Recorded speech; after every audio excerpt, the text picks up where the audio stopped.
मैंने दीदी को मैसेज करके कहा, आप बेहद खूबसूरत हो। मुझे तो आपके बारे में सोचने से ही कुछ कुछ होने लगता है। वह बोली, क्या पागल, ऐसा क्या होने लगता है? मैंने कहा, नहीं नहीं दीदी, छोड़ो बस, मैं नहीं बता सकता। उन्होंने कहा, प्लीज अब तो तुमको बताना ही पड़ेगा, वरना मैं तुमसे बात करना छोड़ दूंगी। अरे रहने दो, नहीं दी, प्लीज, मुझे शर्म आ रही है। अरे पागल, शर्म कैसी, हम तो दोस्त हैं ना। चलो चलो अब बता भी दो, तुमको मेरी कसम। अरे यार सौम्या दीदी, आप भी ना बस ब्लैकमेल करती रहती हैं। बताते भी हो या फिर मैं ऑनलाइन हो जाऊं? अच्छा दीदी बता रहा हूँ, मैं जब भी आपके बारे में सोचता हूँ तो मेरे अरमानों में हलचल होने लगती है। अरे पागल, क्या तुम सच बोल रहे हो? हाँ मैं बिल्कुल सच बोल रहा हूँ। हेलो दोस्तों, आज की इस कहानी में आपका स्वागत है। कहानी में लास्ट तक बने रहिएगा और चैनल को सब्सक्राइब नहीं किए हैं तो प्लीज कर दीजिए। दीदी मुझे बहुत बेचैनी होता है। चलो अच्छा, एक बात और बताओ, जब तुम्हें ऐसा होता है तो फिर तुम क्या करते हो? कुछ नहीं, भला मैं क्या करूंगा? चल झूठे, मुझे सब पता है। लड़के क्या करते हैं? मैंने पूछा, क्या करते हैं लड़के? आपको क्या पता है? दीदी बताओ ना। नहीं, मैं नहीं बताऊंगी। तुमने कौन सी पूरी बात मुझे बताई है जो मैं तुम्हें बताऊं? प्लीज दीदी बता दो। पूरी बात, जो महसूस होता है मैं आपको बता दिया। अच्छा ठीक है, ये बताओ फिर तुम्हारा क्या दिल करता है? दीदी प्लीज यार, ऐसी बात ना करो, बहुत कुछ करने को दिल करता है। मुझे शर्म आ रही है आपके सामने बोलने में। उस वक्त मेरा दिल बहुत जोर जोर से धड़क रहा था। सोनू क्या हो गया तुमको? तुम्हारा दिल तो बड़ी जोर से धड़क रहा है। हाँ दीदी, जब खुशी होती है तो दिल जोर से धड़कने लगता है। क्या वाकई में? हाँ दीदी, लेकिन ऐसा पता नहीं क्यों हो रहा है। आपकी बातों से हुआ है। दीदी को सॉरी यार, मुझे नहीं पता था ऐसा हो जाएगा। कोई बात नहीं दीदी, छोड़ो। ये तो मीठा सा दर्द होता है जो अच्छा लगता है। अच्छा सोनू, एक काम करो। हाँ बोलो दीदी, तुम अपनी इस हालत की एक फोटो लेकर मेरे व्हाट्सएप पर से भेजो। दीदी आप क्या करोगे फोटो देखकर? यार तुम भेजो तो सही। सोनू ने कहा, दीदी कैसे भेजूं, कमरे में लाइट बंद है और सब सो रहे हैं। अरे पागल, बाथरूम में चले जाओ ना 2 मिनट के लिए। दीदी आप क्या करोगी तस्वीर देखकर?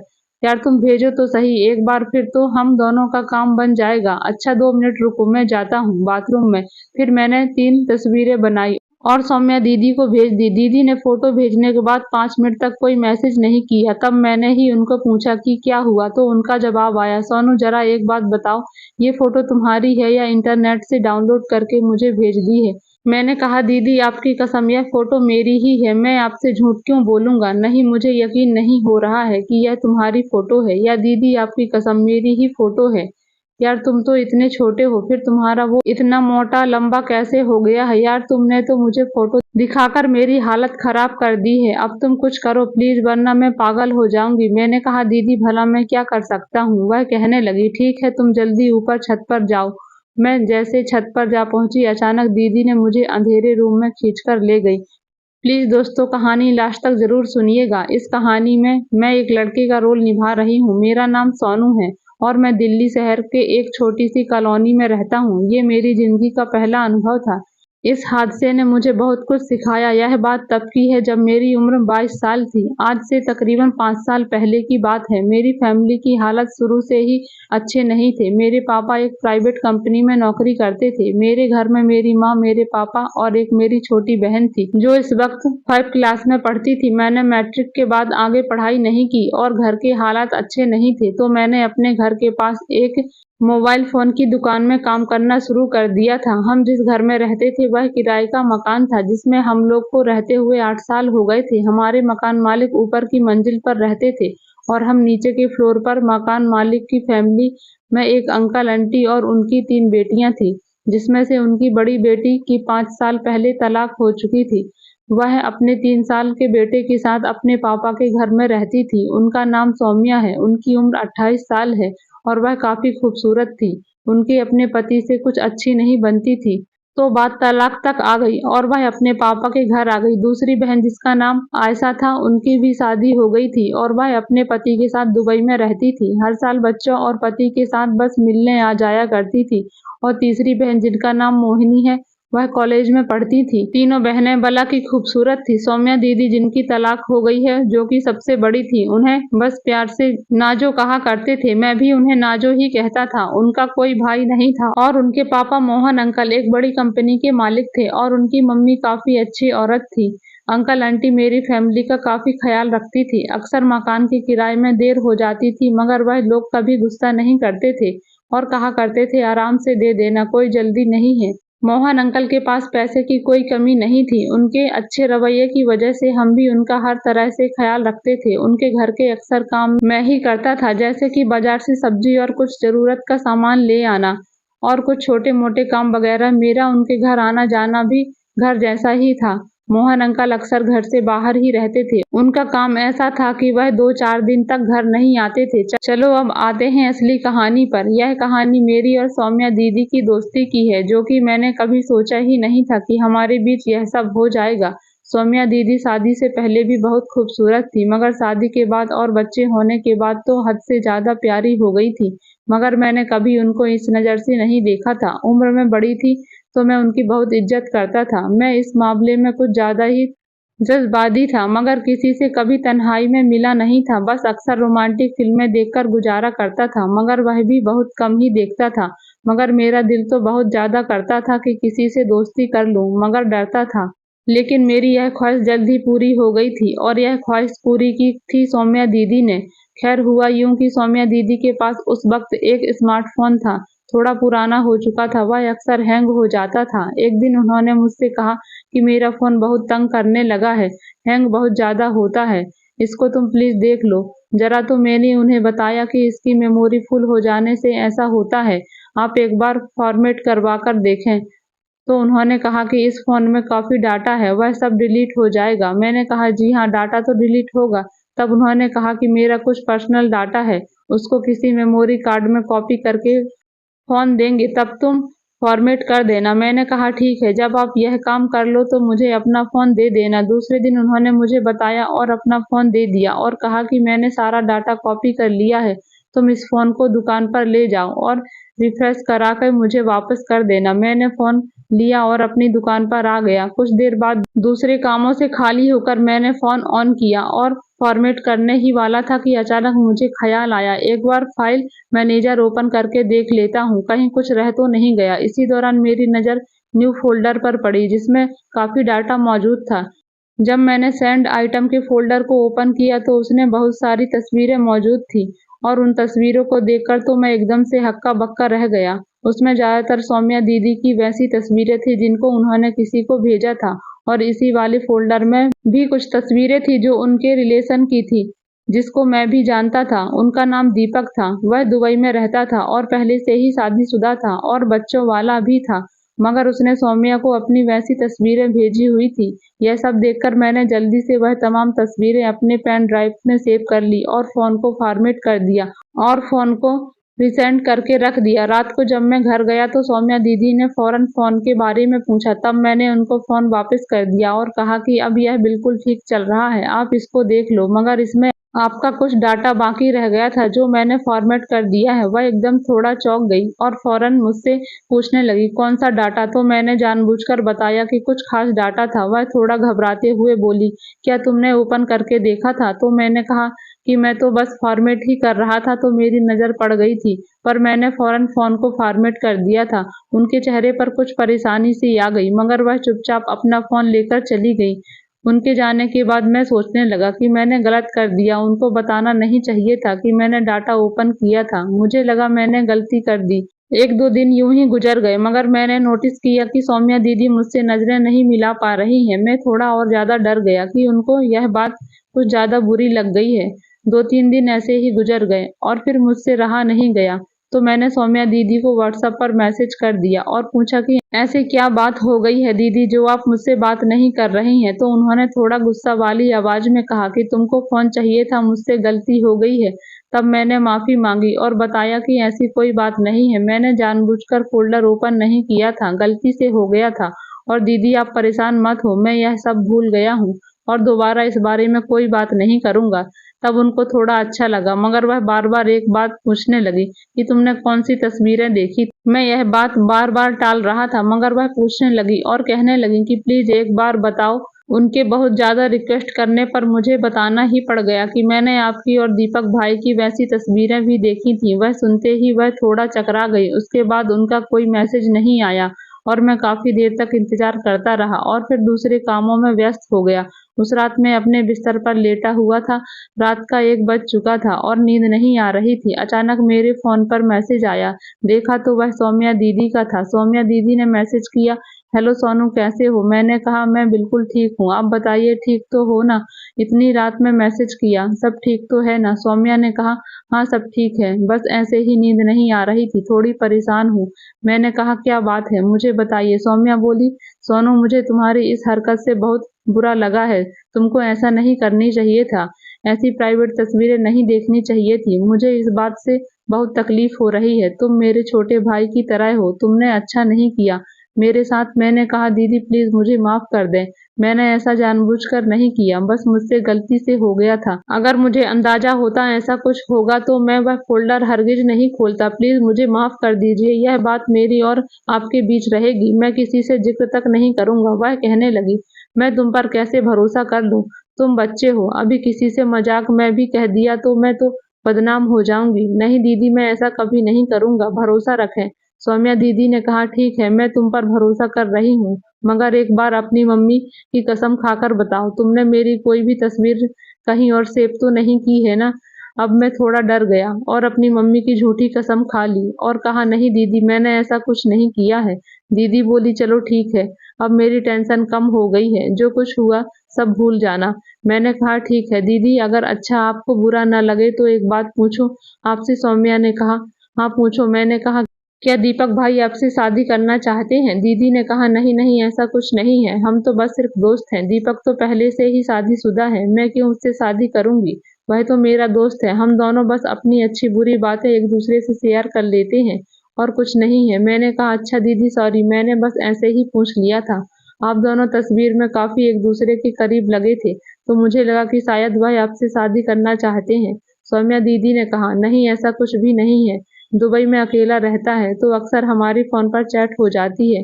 हम दोनों एक दूसरे से काफी क्लोज हैं। और तुम ये क्यों पूछ रहे हो? मैंने कहा, कुछ नहीं दीदी, बस ऐसे ही पूछ रहा था। अच्छा दीदी, आप आराम कर लो और ये सारी बातों को छोड़ दो। दीदी ने कहा, ओके, तुम भी सो जाओ, फिर बाद में बात करते हैं। उसके बाद मैं सौम्या दीदी के बारे में ही सोचते सोचते सो गया। दूसरे दिन से वही रूटीन के काम चलते रहे और दिन गुजर गया। रात हो गई और मैं बिस्तर पर लेटा हुआ था, सौम्या की फोटो को याद कर रहा था। इतने में फोन बजा और उनका ही मैसेज आ गया। उसमें लिखा हुआ था, सोनू कैसे हो? मैंने कहा, ठीक है, आप कैसे हो? दीदी और आप अभी तक सोई नहीं है क्या? वह कहने लगी, मुझे नींद नहीं आ रही थी, बस डर सा लग रहा था, इसलिए तुमको मैसेज कर दिया। मैंने पूछा, कैसा डर लग रहा है दीदी? वह कहने लगी, कुछ नहीं, बस ऐसे ही। अच्छा तुम बताओ, क्या कर रहे हो? मैंने कहा, कुछ नहीं, बस सोने के लिए जा रहा था, मुझे नींद नहीं आ रही थी, कुछ है जो मेरे दिमाग में बार बार आ रहा है। वह पूछने लगी, ऐसा भी क्या है भाई जो सोने नहीं दे रहा तुमको? कुछ नहीं दीदी, नहीं नहीं, मुझे बताओ प्लीज। अरे दीदी, ऐसा कुछ नहीं है, अब सो जाओ ना। वो मुझे कसम देने लगी और कहने लगी, मुझे बताओ ऐसा क्या है जो तुम्हें सोने नहीं दे रहा? मैंने कहा, दीदी आप कसम ना दिया करें प्लीज, मैं बस आपके बारे में ही सोच रहा था, इसलिए नींद नहीं आ रही थी। वह कहने लगी, मेरे बारे में ऐसा क्या सोच रहे थे? मैंने कहा, दीदी जब भी मैं आंखें बंद करता हूँ आपकी तस्वीर मेरे सामने आ जाती है, बस यही वजह है। वह कहने लगी, देखा, मुझे इसी बात का तो डर था, तुम यह सब कभी नहीं भूल पाओगी, तब तो तुमने मेरी परेशानी और भी ज्यादा बढ़ा दी है। अब तो मुझे तुमसे डर लगने लगा है। अरे दीदी कोई बात नहीं, मैं भूल जाऊंगा, बस थोड़ा टाइम लगेगा। दरअसल मैंने कभी भी किसी लड़की को ऐसे नहीं देखा था, तो मेरे लिए सब कुछ थोड़ा नया था। दीदी ने कहा, झूठे इंसान, ऐसा कैसे हो सकता है? तुमने कभी किसी और को नहीं देखा है? मैंने कहा, मैं सच बोल रहा हूँ दीदी, आप जिसकी कसम चाहे ले लो। दीदी ने कहा, आजकल तो ऐसा मुमकिन ही नहीं है कि इंटरनेट का जमाना है, आजकल के तो बच्चे भी बहुत ज्यादा होशियार हो गए हैं। तुमने अभी तक नहीं देखा किसी लड़की को? मैंने कहा, नहीं दीदी, मेरा मतलब था कि तस्वीर और वीडियो तो देखी है, मगर वह औरतों को देखा है जिन्हें मैं जानता नहीं हूँ, आपको तो मैं जानता हूँ, इसलिए थोड़ा अजीब लग रहा है। वह कहने लगी, क्यों तुम्हारी कोई गर्लफ्रेंड नहीं है क्या? मैंने कहा, नहीं दीदी, ऐसी कोई गर्लफ्रेंड नहीं है, बस स्कूल की कुछ फ्रेंड है, मगर वह भी बस नॉर्मल बातचीत होती है। मैंने कभी किसी से इस तरह की बात नहीं की। वो बोली, अच्छा चलो ठीक है भाई, अब सो जाओ, मुझे भी नींद आ रही है, बाद में बात करते हो। यह बोलकर उन्होंने तो फ़ोन काट दिया, मगर मैं हद से ज़्यादा बेचैन हो गया। अब काफ़ी दिनों से रोज़ रात को मेरी और सौम्या दीदी की चैट होने लगी थी। ये सिलसिला रोज़ ही चलने लगा। हम दोनों काफ़ी अच्छे दोस्त बन गए और काफ़ी बातें शेयर भी करने लगे थे। एक रात चैट करते-करते अचानक दीदी ने मुझसे फिर वही सवाल पूछा कि तुम्हारी क्या वाक़ई में कोई गर्लफ्रेंड नहीं है? तो मैंने कहा, सच में नहीं है सौम्या दीदी, मैं इन सब में पड़ने से डरता हूँ और गर्लफ्रेंड बनाने के लिए जेब में बहुत सारे पैसे होने चाहिए। दीदी ने कहा, हाँ तुम सही कहते हो, आजकल लड़कियों को पैसे से पटाया जा सकता है, मगर हर लड़की एक जैसी नहीं होती है, किसी किसी को बस प्यार चाहिए होता है, वह भी सच्चा वाला। मैंने पूछा, सच्चा वाला प्यार कौन सा होता है? उन्होंने कहा कि वह प्यार जिसने पूरी जिंदगी साथ जीने मरने का वादा किया हो और एक दूसरे को खुश रखने के लिए दोनों कुछ भी कर दें। मैंने कहा, हाँ मगर ऐसा प्यार तो शादी के बाद ही हो सकता है। तो उन्होंने कहा, नहीं जरूरी नहीं है, शादी से पहले भी लोग प्यार करते हैं, जैसे मैंने भी किया था अपने पति से। मैंने कहा, तो फिर आपकी तलाक क्यों हो गई? वह कहने लगी, यह तो लंबी कहानी है। मेरे पति को दूसरी लड़कियों में ज्यादा दिलचस्पी थी, वो मुझसे दूर होने लगा था। वह मेरे पास भी बहुत कम आता था, जब भी वो मुझे उसकी जरूरत होती थी वो मना कर देता था और जब खुद का मूड होता तो मुझे फौरन बुला लेता था। मैंने कहा, दीदी इसका क्या मतलब है? मैं समझा नहीं, कैसी जरूरत? वह कहने लगी, अभी भी तुम पूरे बच्चे हो, सब कुछ बताना पड़ेगा क्या? अरे भाई, मैं मियाँ बीवी वाली जरूरत की बात कर रही हूँ। अच्छा वो वाली जरूरत? हाँ पागल लड़की, वह जरूरत फिर इसी वजह से आपकी तलाक हो गई? नहीं ऐसा नहीं है, और भी बहुत सारी बातें थी, मगर सबसे बड़ी वजह यही थी। हालांकि मुझ में कोई कमी नहीं है। मैंने कहा, हाँ दीदी आप सही कह रही हो, आपके अंदर कोई भी कमी नहीं है, इतनी ज्यादा खूबसूरत हो आप। वह पागल आदमी था, आपकी कदर नहीं थी उसको। वह बोली, सच में क्या मैं तुम्हें खूबसूरत लगती हूँ? दीदी ने पूछा, मगर मैं तो अब पहले जैसी नहीं रही। बेटी के पैदा होने के बाद मेरा शरीर काफी बदल गया है, उसको पैदा करने की वजह से मेरा फिगर काफी चेंज हो गया है। मैंने कहा, नहीं दीदी आप बेहद खूबसूरत हो, मुझे तो आपके बारे में सोचने से ही कुछ कुछ होने लगता है।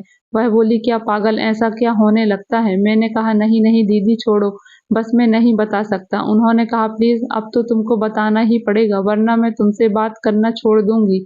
अरे रहने दो दीदी प्लीज, मुझे शर्म आ रही है। अरे पागल, शर्म कैसी, हम तो दोस्त हैं ना यार, चलो चलो अब बता भी दो, तुमको मेरी कसम है। अरे यार सौम्या दीदी, आप भी ना बस ब्लैकमेल करती रहती हैं, अब बता भी दो या फिर मैं ऑफलाइन हो जाऊं। अच्छा दीदी बता रहा हूँ, मैं जब भी आपके बारे में सोचता हूँ तो मेरे अरमानों में हलचल होने लगती है। अरे पागल, क्या तुम सच बोल रहे हो? ऐसा ही होता है। चलो अच्छा एक बात बताओ, जब तुम्हें ऐसा होता है तो तुम फिर क्या करते हो? कुछ नहीं दीदी, मैं क्या करूंगा, चल झूठे, मुझे सब पता है लड़के क्या करते हैं।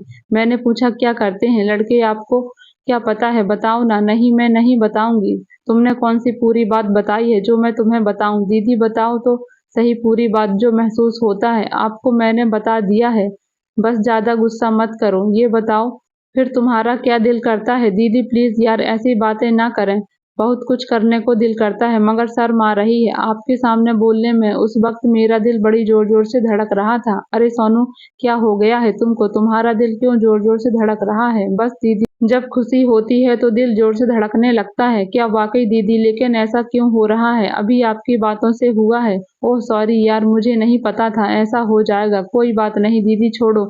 अब क्या दीदी, यह तो मीठा सा दर्द होता है जो अच्छा लगता है। अच्छा सोनू, एक काम करोगे? हाँ बोलो दीदी, तुम अपनी इस हालत की एक फोटो लेकर मेरे व्हाट्सएप में भेज दो। दीदी आप क्या करोगी फोटो देखकर? यार तुम भेजो तो सही। सोनू ने कहा, मैंने तो ऐसा कभी नहीं किया। अरे कुछ नहीं होता, तुम भेजो तो सही। दीदी कैसे भेजूं, कमरे में लाइट बंद है, सब सो रहे हैं। अरे पागल, बाथरूम में चले जाओ ना 2 मिनट के लिए। दीदी आप क्या करोगे तस्वीर देखकर? यार तुम भेजो तो सही एक बार, फिर हम दोनों का काम बन जाएगा। अच्छा 2 मिनट रुको, मैं जाता हूँ बाथरूम में। फिर मैंने 3 फोटो खींची और दीदी को भेज दी। उन्होंने भेजने के बाद 5 मिनट तक कोई मैसेज नहीं किया। तब मैंने ही उनको मैसेज करके पूछा कि क्या हुआ, तो उनका जवाब आया, सोनू जरा एक बात बताओ, ये तस्वीर तुम्हारी ही है या इंटरनेट से डाउनलोड करके तुमने भेजी है? मैंने कहा, दीदी आपकी कसम, ये फोटो मेरी ही है।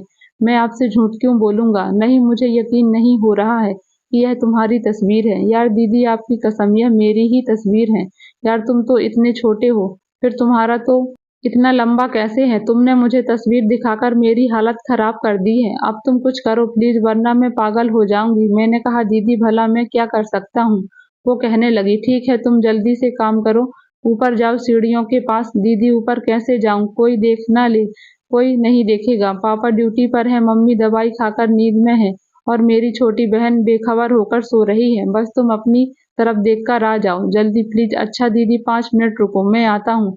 जब उसने मुझे ऊपर आने को कहा तो मैं खुशी से पागल हो गया था। मैं जल्दी से चुपचाप दबे कदमों से निकलकर सीढ़ियों की तरफ बढ़ने लगा। असल में हमारे घर में एक मेन सीढ़ियां थी जो ऊपर जाने का रास्ता था। हमारा दरवाजा अलग था और दीदी का मेन गेट अलग, बीच में सीढ़ियां थी। खैर मैं जल्दी से अपने गेट से होता हुआ सीढ़ियों पर पहुंचा और देखा कि ऊपर का गेट थोड़ा सा खुला हुआ था। सौम्या दीदी गेट के पीछे खड़ी मेरा ही इंतजार कर रही थी। उन्होंने मुझे फौरन अंदर आने को कहा और मुझे सीधा अंधेरे रूम में जाने का इशारा किया। मैं खामोशी से अंधेरे रूम में चला गया और उनका इंतजार करने लगा। वह 2 मिनट बाद ही अंदर आ गई और अंधेरा रूम का गेट अंदर से बंद कर दिया। मेरा दिल इतनी जोर से धड़क रहा था जैसे अभी बाहर आ जाने को है। अंधेरा रूम काफी छोटा सा था और सामान से भरा हुआ था और बैठने की जगह न होने के बराबर थी। मैं खामोशी से दीवार से एक टेक लगाकर खड़ा था। वह मेरे पास आई और कहा कि क्या हुआ, डर लग रहा है क्या? मैंने कहा, हाँ दीदी, मेरा दिल बेकाबू हो रहा है। अरे यार तुम रिलैक्स हो, कुछ नहीं होगा। अगर कोई उठकर इस तरफ आ गया तो क्या होगा? दीदी अरे यार कोई नहीं आएगा। अच्छा छोड़ो, सब जरा दिखाओ तो कहाँ है? अरे दीदी वह तो डर के मारे सो गया। अभी हम दोनों बातें ही कर रहे थे कि अंधेरा रूम का दरवाजा खुला और सौम्या दीदी की मम्मी अंदर आ गई और हम दोनों को इस हालत में देख लिया। मैंने जल्दी से अपना हुलिया ठीक किया और अपने वाले पोषण में आ गया। उस रात मैं बहुत ज्यादा डर गया था कि अब मेरा क्या होगा। अंकल तो पता चल गया तो वह तो मेरी जान ही ले लेंगे और हमारे सिर से छत भी छिन जाएगी। सारी रात इसी परेशानी की वजह से मुझे नींद नहीं आई। सच कहते हैं जब आप गलत काम करते हो तो उसका नतीजा भी गलत मिलेगा। हमारी एक गलती ने हमारी जिंदगी को ऐसे मोड़ पर लाकर खड़ा कर दिया था। वह अमीर लोग थे, अपनी बेटी को तो शायद माफ कर देते लेकिन मुझे कभी माफ नहीं करेंगे। खैर वो रात तो जैसे तैसे गुजर गई। सुबह सवेरे मैं बिना नाश्ता किए ही दुकान पर चला गया। सारा दिन मेरे दिल में अजीब से ख्याल आते रहे। शाम को जैसे ही घर लौटा पहले तो पापा और मम्मी बहुत गुस्से में थे, फिर पूछने लगे ये सब क्या चल रहा है। जब मैंने उनको सारी सच्चाई बताई तो उन्होंने जो बात मेरे सामने रखी, पहले तो मैं हैरान हो गया। मम्मी ने बताया कि सौम्या की मम्मी आई थी और उन्होंने रात में जो देखा पहले उस बात का जिक्र किया। फिर कहा कि तुम लोगों के सामने दो रास्ते हैं, एक तो यह है कि शहर छोड़कर कहीं और चले जाओ या फिर सोनू को सौम्या से शादी करनी होगी। पहले तो मैं सुनकर बहुत परेशान हुआ लेकिन फिर बहुत सोचने समझने के बाद मैंने एक फैसला लिया और सौम्या से शादी करने को तैयार हो गया क्योंकि वह मुझसे 6 साल ही तो बड़ी थी और हमारे घर के हालात ऐसे थे कि फिर से कहीं और जाकर सेटल होना बहुत मुश्किल था। लेकिन मैंने शादी करने पर एक शर्त रखी कि शादी में सौम्या के रजामंदी भी होनी जरूरी है, वरना मैं यह शादी नहीं करूंगा और हम लोग शहर छोड़कर चले जाएंगे। लेकिन जब सौम्या से शादी के लिए पूछा गया तो उन्होंने भी हाँ कर दी और हमारी शादी हो गई। लेकिन हम दोनों ने जो गलत काम किया उसका अंजाम बहुत बुरा भी हो सकता था। यह तो अंकल जी और आंटी ने सही वक्त पर सोच समझकर काम लिया और सही फैसला किया और हमें अपनी गलती सुधारने का मौका दिया, जो कि अक्सर हर किसी को नहीं मिलता। तो दोस्तों यह थी आज की कहानी। इस कहानी के बारे में आपकी क्या राय है ये कमेंट बॉक्स में जरूर बताएं। यदि आपको कहानी पसंद आई हो तो वीडियो को लाइक करें और अर्चना स्टोरी चैनल को सब्सक्राइब जरूर करें ताकि इस तरह की कहानियां आपको डेली सुनने को मिलती रहें। कहानी में यहाँ तक बने रहने के लिए आपका बहुत बहुत धन्यवाद। मिलते हैं ऐसी ही एक नई कहानी में।